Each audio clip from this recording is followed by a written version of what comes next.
The local traveller would like to thank Visit Malta, Dahlia Real Estate, Ministry for the Economy, Investment and Small Businesses, and Arts Council Malta. Il-post li ġejt inżur illum huwa post li huwa marbut mal-leġġenda fejn arusa ġiet salvata mill-furbani minn Brimba.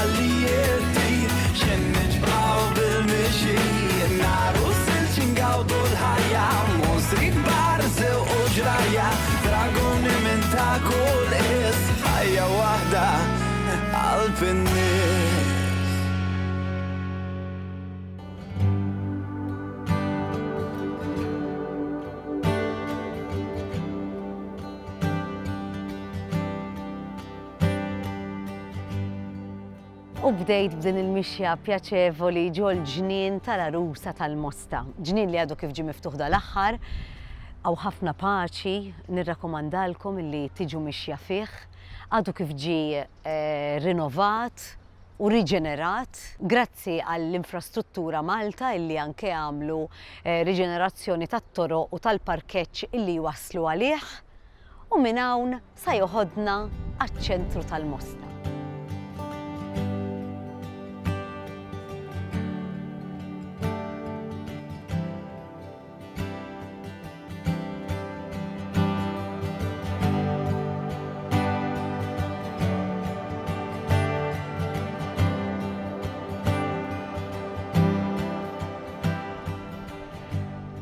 Profs, għajdinna ftit għalfejn wieħed għandu jiġi għamilha din id-dawra turistika ġod il-Knisja li issa għandha wkoll ix-shelter. L-ewwel nett nilqgħukom il-Mosta, nilqgħukom fil-Bażilika ta' Marja Assunta li hija waħda mill-aktar knejjes importanti fil-Gżejjer Maltin. Jiena ngħid fid-dinja. U mhux qed ngħidha biex inkun għattaxina mill-Mosta, imma qed ngħidha għax il-realtà tal-istorja u t-teknika ta' din il-Knisja hija kważi unika. Ta' min jgħid li ta' min jiġijaw għal numru ta' raġunijiet. Waħda minnhom hija propju għax din il-Knisja hija ġojjell għal pil-knejjes Maltin, issa ħajkun hawn min jgħidlek imma m'hawnx knejjes oħra sbieħ Maltin iva. Però din hija Knisja neoklassika magħmula minn George Gronier de Vos fuq disinn tal-Pantheon, wieħed mill-aktar strutturi antiki fid-dinja u f'Ruma, u li minna nifisha hija wkoll Knisja Kattolika. Jiġifieri fi kliem ieħor, maħduma fuq il-Pantheon li huwa tempju pagan, imma imbniet mill-ewwel bħala tempju Kattoliku, Kristjan. Idea tajba li forsi ta' min jgħidha hija li min se jiġi jara hawnhekk se jkun qed jammira xi ħaġa bħal Pantheon ta' Ruma, imma fl-istess ħin għandu affarijiet dettalji li huma differenti għal kollox. Għax George Gronier de Vos li kien arkitett tajjeb ħafna u by the way għal min ma jafx kien ukoll wieħed mill-arkitetti mill-inġiniera ta' Napoleon Bonaparte li kien miegħu anke l-Eġittu propju kien qiegħed hemmhekk jiddisinjalu l-fortifikazzjonijiet militari. Meta ġie lura Malta iddeċida li jagħmel il-ġojjell tal-karriera tiegħu. Ġiet l-opportunità li jibni din il-Knisja propju għax il-kappellan ta' dak iż-żmien Kallejja propju litteralment ħolom li jibni xi ħaġa bħal Pantheon fejn hu kien għamel l-ewwel qudiesa tiegħu u awtomatikament din l-istess Knisja allura ridet tirrifletti il-Pantheon imma fl-istess ħin ta' perit li hu jagħmilha tiegħu. Mela ġo din il-Knisja sa tara dak li hu klassiku. Imma sa tara wkoll il-verżjoni klassika tal-klassiċiżmu Gronietjan. Per eżempju, żewġ features. Għandek per eżempju, speċjalment iktar barra mill ġewwa ma tara anke ġewwa. Per eżempju f'barra, jekk inti tibda minn barra, tara l-faċċata. U għalkemm tara propju il-kaptelli Korinti, imma tinduna l-kaptelli Korinti anke fuq barra qegħdin maqsumin maħudin il-ġewwa. Sa dik mhux hija mhijiex il-klassiku huma kif huma hemmhekk hekk dritti.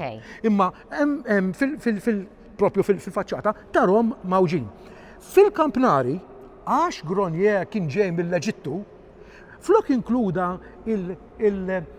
il-features, is-simboli Griegi u Rumani fis-sens klassiċi, inkluda feature Eġizzjana, il-papiru tal-Eġittu u tara fil-propju fil-Kampnari. Issa dak minn aspett ovvjament qed tkellimni inti arkitettoniku. U arkitettoniku ma fl-istess ħin huwa wkoll l-aspett tal-uniċità ta' din il-Knisja. Il-Knisja daqshekk. Għalhekk qed ngħidlek hija interessanti għax huwa differenti anke addirittura mill-Panteon ta' Ruma. Daqshekk.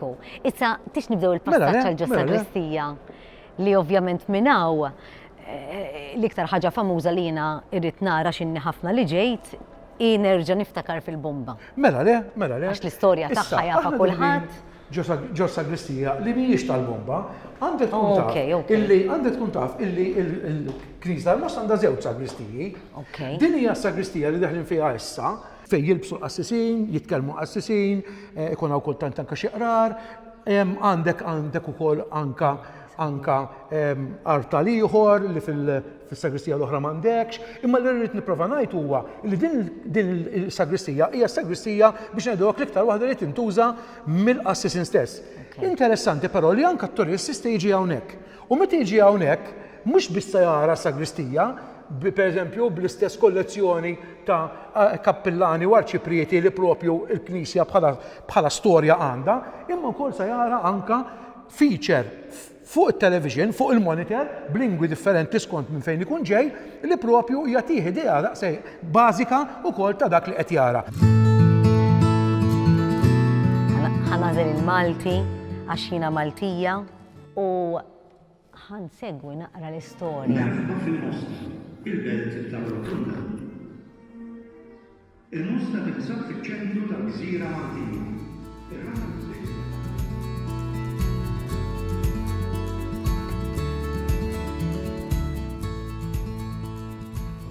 Issa din hija l-parti ta' wara l-artal.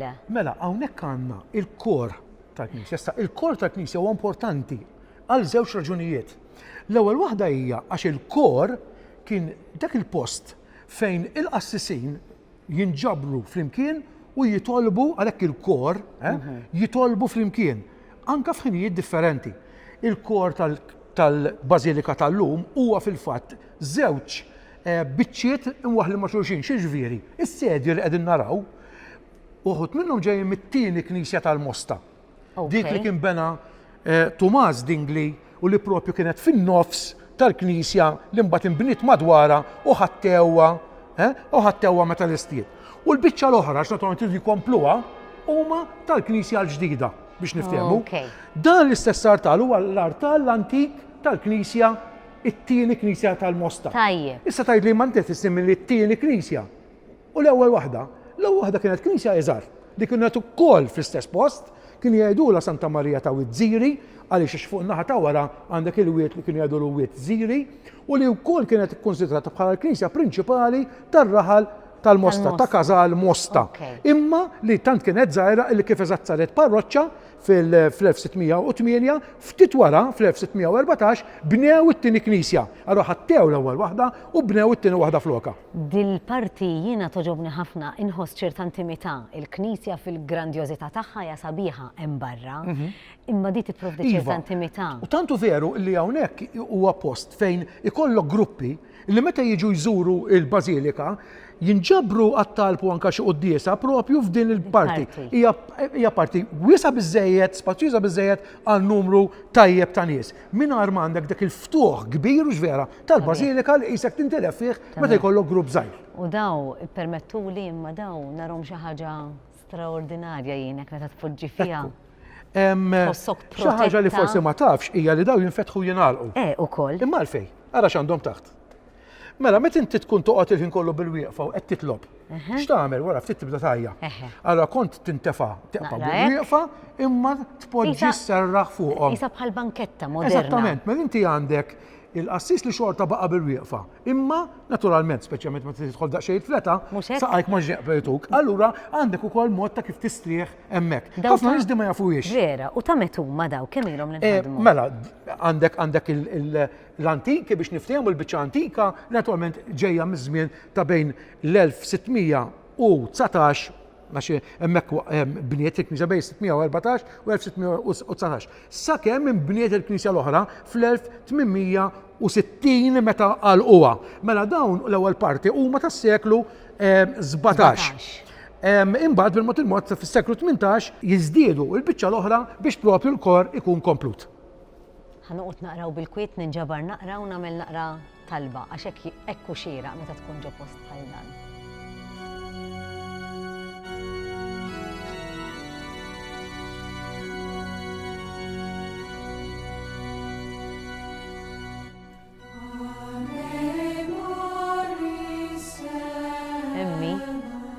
Il-miraklu tal-bomba, issa dinja dak illi nimmaġina l-ewwel ħaġa li jiġu għalija. Mela, ħanamlu hekk. Din hija attrazzjoni kbira għal din il-Knisja.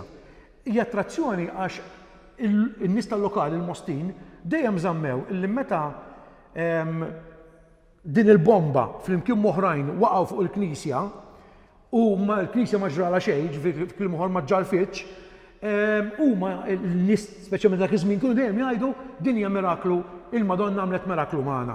U nista' nifhmu għaliex qed tgħidha anyway, għax filwaqt li knejjes oħra f'Malta intlaqtu u ġġarfu, din il-Knisja għalkemm għaddiet bomba bħal di minn ġol Kopla u għamlet toqba, waqgħet u qatt ma splodiet. Però mhux di biss, magħha waqgħu xi 4 bombi oħra. U fl-istess ħin u fl-istess ġurnata u ebda waħda minnhom ma splodiet. Mela allura il-miraklu jiġi xi 4 u 5 darbiet. Sekku amplifikat. Ta' min jgħid ukoll għax irid inkun onest mal min qed iħares lejna u jarana bħalissa jgħid ara dik il-bomba di mhijiex il-bomba oriġinali.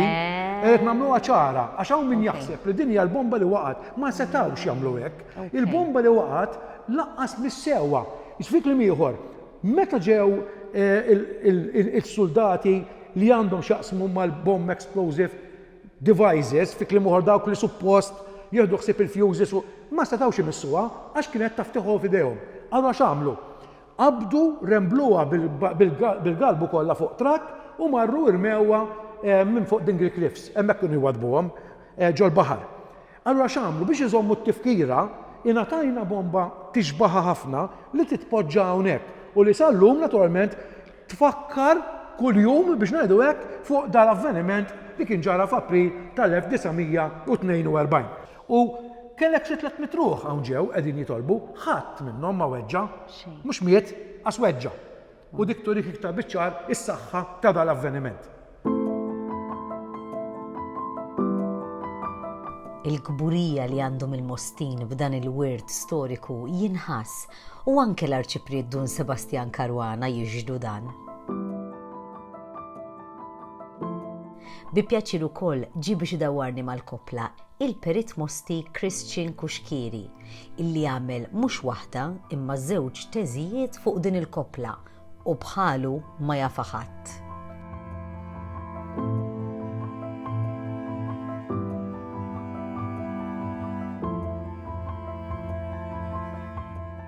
Perit, x'affaxxinak biex tagħmel it-teżijiet tiegħek fuq il-Kopla tal-Knisja tal-Musta u x'tista' tgħidli dwarha li forsi mhux ħafna nies jafu? Mistoqsija tajba. Minn kont żgħir kienet taffaxxinani, minn dejjem kelli l-ħajra l-Perit. U minn kont żgħir kienet taffaxxinani dal-kobor kollu ta' bini. Sensu Malta hija unika għall-kobor tagħha mod speċjali u għax-xejb tagħha. Għal dem kienet tiġbidni taffaxxinani dal-kobor ma kif imbenna dak il-kobor ma kif. U ma tafx jien tubgħat dim-żmien u ġieni ċans meta kont qed nagħmel first degree l-università u kelli ċans u għamilt it-teżi taħt it-tutor professor pjano u ħdimna ħafna fuqha. U kelli ċans li nidħol fiha nistudja iktar mid-dettall kif inbniet il-construction aspect tagħha. Il-fatt hekk kien jisimha t-teżi. Wisa kbira, qegħdin nitkellmu fuq diameter ta' 39 meters approximately. Dejjem konna nismaw meta konna żgħira li din inbniet mingħajr ma intrama scaffolding. U nżammet jiġifieri u tiela nżammet illum hekk saqaf ta' kamra biex tarmaħ bil-konkos jista' jkun kbir kemm hu kbir żej kemm hu żej, tittarmalu x-shutters. Din ma rmajna xejn. U stajt nidħol fija. U allura t-teżi kienet iffokata fuq dawn l-aspetti ta' construction kif imbniet. Ġifieri kif imbniet? Kif żammet? Le, il-mod kif inhi magħmula l-ġebla dik hi. Il-mod kif kienu inħadmet il-ġebla, ġifieri kull ġebla individwali. hemm terminu jgħidulu l-gorgnu. Il-gorgnu huwa il-ġebla kienet tiġi x-xejpja tisa forma ta' Z, minn angli, ġifieri kemm qegħdin ħarsu minn fuq għall-isfel jew minn ġemp għal ġemp. Allura hija tinbena immaġina qed tibni ċirku, qed iddur dawra mejt, tpoġġi ġebla fejn ġebla. Biex ġil ġebla ma taqlibx għall-isfel, qed tpoġġila ġebla oħra. Fil-verità hija sempliċi, imma meta tapplika għal dal-kobor imbagħad hemmhekk toħroġ il-mervelija tagħha. Allura dejjem tibqa' tiela tpoġġi l-ġebla u qed iżżomm l-oħra milli taqa' għandek counterbalance. U tibqa' titla' din is-sistema għenet imbagħad tajjeb wieħed isemmi għenet biex meta waqt il-bomba fil-gwerra, kulħadd jaf jiġifieri il-kopla ma waqgħatx. Għax kull ġebla kienet ikkatenata waħda ġol oħra. Ġifieri mhux mibni ġas kantun fuq kantun kif li bnu l-ħitan illum. Jiġifieri hija struttura b'saħħitha immens. U kif telgħu hemm fuq u hekk? Le, huma. Eżempju anke kif tellgħu ċertu ġebel kbar ġol Kampnar. Kif taħseb? Qegħdin nitkellmu bħala ġebel, nitkellmu ġebel kbir ħafna. Qegħdin nitkellmu ġebel, semmejt il-Kampnar, qegħdin nsemmu ġebel ta' 5 piedi b'5 piedi, enormi, enormi. Kienu jużaw il-makkinarju ta' dak iż-żmien, ġifieri llum rridu napprezzaw iktar l-element ta' makkinarju dak iż-żmien kemm kienu limitati ħafna iktar minn llum għallum, imma xorta rnexxielhom jagħmlu dawn l-affarijiet. Meta tara l-kopla, qed nitkellmu fuq massività enormi ta' ġebel biex inti kedejja. Il-kopla fejn tibda hemmhekk, fejn għandek it-tambur, fejn hemm mitwieq, il-kopla tibda minn hemmhekk, ħafna jaħsbu li tibda mill-korniċċa ta' fuq. Fil-verità tibda minn hemmhekk. Meta tara l-dokumenti ta' Gruniet stess, il-periet li bnija, jispjegahomlu. Kien kont rajt fit-teżi tiegħek, kont rajt il-dokumenti oriġinali li ffirmaw. Sbieħ ħafna, għax tara għandek aspetti oħra ma nitlux fiha. U jispjegalek. Tidħol fis-sens għandek hemmhekk għandek 8 metri ħxuna ta' ħajt. Jibqa' tiela l-inqas punt taħt il-lanterna approximate qegħdin nitkellmu metru, 4 piedi, metru. Jiġifieri l-ħxuna tal-kopla tidjieq li tara minn barra tara, eżatt, u dejjem tidjieq. U nħadmet b'dik is-sistema. Jiġifieri qed tgħid xi 38,000 tonnellata ta' ġebel. Fuq livell mondjali, ir-relevanza u l-importanza ta' dan il-wirt. Ovvjament jidħlu il-fatti minħabba id-diametru tagħha u l-għoli tagħha. U unsupported dome. Ġifieri hemmhekk jidħlu, ġifieri dawn jitqabbel ma' San Pietru, ma' San Paw tal-Ingilterra, ġifieri ma' kopli kbar. Qiegħda ġo pajjiżna. Diki, ġo raħalt welidi. U ġo raħalt welidek ta' mosti li inti minn tifel żgħir għal perit. U ningrazzja l-Alla li kelli ċans li bħala perit kelli ċans nistudji iktar u dħalt fiktar dettallu. Ġifieri. Għax-shelter tal-World War II tal-Musta.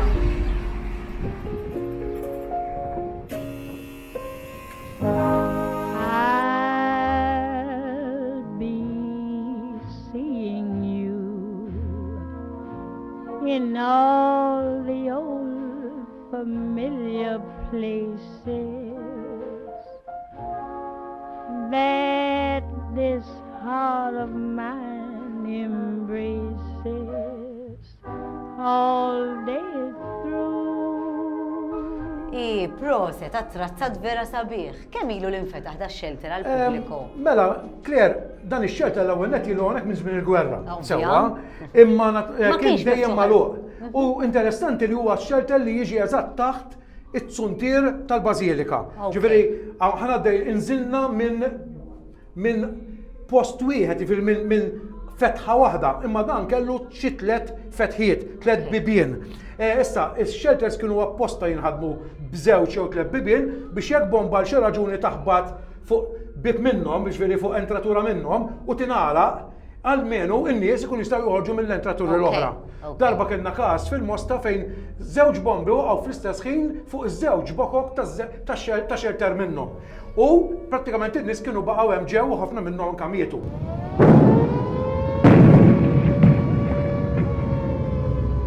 Dan ix-shelter partikolari li allura l-parroċċa attrezzatu anka għal min jixtieq jiġi jarah, għandek numru ta' features interessanti. Barra naturalment l-istess ambjent li huwa autentiku, dan huwa eżattament kif kien. Ġifieri kif tqatta bil-mannara u bil-baqqun u bl-iskarpell fi żminijiet tal-1940-41, imma barra li għandek naturalment l-istess binja, l-istess tessut minnu nnifsu, għandek ukoll spjega tal-gwerra permezz ta' pannelli miktubin u ritratti li jgħinuk ħafna biex anka tifhem aħjar propju xettara. There was magic abroad in the air. Fl-istess shelter qegħdin naraw ukoll vetrini varji illi jaqbdu momenti differenti tax-xogħol tal-ħajja ta' kuljum tal-poplu Malti. Allura kull vetrina qiegħda turi attrezzi għodot differenti li għandhom xaqsmu ma dik il-sena. Per eżempju, f'din partikolari qegħdin naraw matet, splanar, bixkilli u affarijiet oħrajn, il-pala, il-tzappun, li propju jagħtuna ideja ta' ċara ta' kif il-bennej u n-nies li kienu xaqsmu għal-kostruzzjoni kienu jaħdmu fi żminijiet oħrajn. Just as light as the tap dancing feet of a stair and light. Min fej akkwistajtu daw l-affarijiet kollha li jattrazzaw u vera qed iġibu li memorji anke tan-nanna, Ekku, mhux hekk, propju kien Ġambri Dagwara mosti ta' veru aħna ngħidulu, illi propju iddeċieda li jagħmel din it-tip ta' donazzjoni lil parroċċa biex propju jibqgħu jitgawdew mill-ġenerazzjoni ta' wara. Inti għadek kif tiftakar fin-nanna. Issa prova immaġina t-tfal tiegħek u t-tfal ta' tfal tiegħek mhux lin-nanna jiftakru ma jiftakru l-ħadd. Imma dawn l-istess għodot jibqgħu jirrevokaw propju ħajja antika. U huma parti mill-patrimonju tagħna bħala poplu. Isma' għax di wisqin, daw wara daw inħobbhom għad għandi waħda tagħti lin-nanna u ma nistax neħles minnha. Għal xismu għattajt? Etna jaw il-kazzola u l-iskotelli, il-materjal tal-enamel, dan. Għandek ukoll anka l-spiritieri differenti tal-bitlieta, tal-istin, il-lampa tal-petrolju.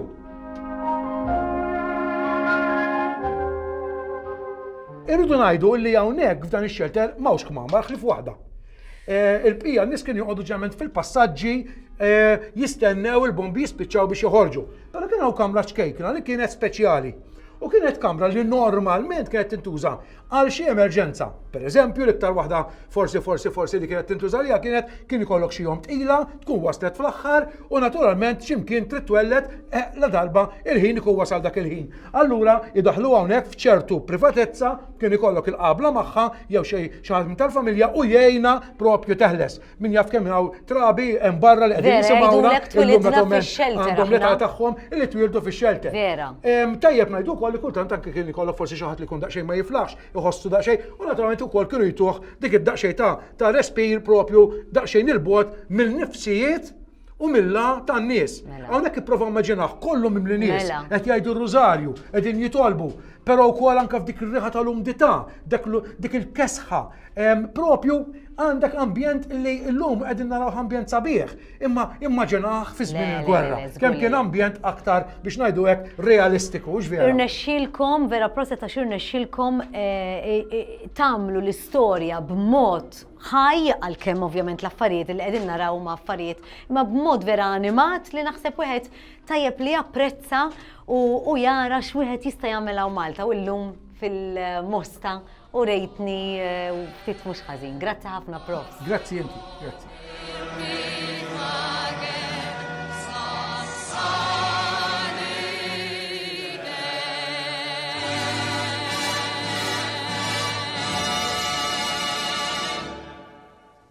If you're enjoying my local travels around Malta and Gozo, then make sure you like, share with all your friends and subscribe for more. Ħajja waħda għal-pinni